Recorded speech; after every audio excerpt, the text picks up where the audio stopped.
নাই, আর কেমন শীত পড়ছে বরিশালে। আমাদেরকে ঘুরতে নিয়ে যায় না, আমরা দুঃখে ঘুরতে বের হয়ে গেছি। আপনারা আমাদের সাথে থাকুন, আপনাদের সাথে আমরা শেয়ার করবো সবকিছু, সবই দেখাবো। এই শীতেও কেউ মার্কেটে আমাদের মতন পাগল ছাড়া কেউ যায় কিনা এটা দেখাবো। আমার রাস্তায়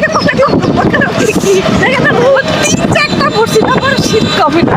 শীত দেখি আমাদের এই পার্কে কয়জন আছে।